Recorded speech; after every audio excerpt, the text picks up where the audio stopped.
పెద్ద సినిమాలు వస్తామా రామా అన్న డైలమాలో పడిపోవడంతో సమ్మర్ సీజన్ ని క్యాష్ చేసుకునే పనిలో పడ్డాయి చిన్న సినిమాలు. మరి వచ్చే ఈ వేసవి కాలంలో బాక్స్ ఆఫీస్ వద్ద సందడి చేయడానికి సిద్ధమైన ఆ సినిమాలేంటో, ఏవి ఎప్పుడు రాబోతున్నాయో మనము ఓ లుక్ వేద్దాం.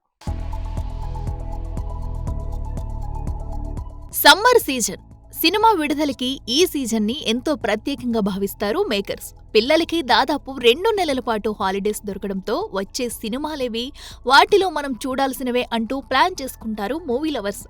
ఏమాత్రం బాగుందన్న టాక్ వచ్చినా చాలు కలెక్షన్ల వర్షం కురిపించడానికి రెడీ అయిపోతారు. అయితే గత కొంతకాలంగా ఈ సమ్మర్లో వచ్చే సినిమాల సంగతి కొలిక్కి రాకపోవడంతో అసలేది వస్తుంది, ఏది రావట్లేదు అన్న డైలమాలో పడిపోయారు మూవీ లవర్స్. కానీ తాజా పరిణామాలు చూస్తుంటే వరుస సినిమాలతో సమ్మర్ హౌస్ ఫుల్ అయ్యాలనే కనిపిస్తుంది. మార్చి చివరి వారం నుంచే ఈ సమ్మర్ సినిమాల సందడి మొదలవుతుంది. వీటిలో Robinhood, Harihara Veeramallu, Mad Square సినిమాలు ఒక్క రోజు గ్యాప్లోనే రానున్నాయి. పవన్ వస్తే వీటిలో కనీసం ఒక్కటైనా వాయిదా పడటం ఖాయం. ఇక ఏప్రిల్ 10న జాక్ సినిమాతో వస్తున్నాడు సిద్ధూ జొన్నలగడ్డ. గత సమ్మర్లో టిల్లు స్క్వేర్తో సిద్ధూ చేసిన రచ్చ మనమింకా మర్చిపోలేదు కూడా.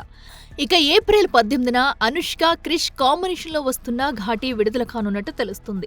3 ఏళ్ల తర్వాత స్వీటీ నుంచి వస్తున్న సినిమా ఇది. ఇక ఏప్రిల్ 25న మంచు విష్ణు, కన్నప్ప విడుదల కానుంది.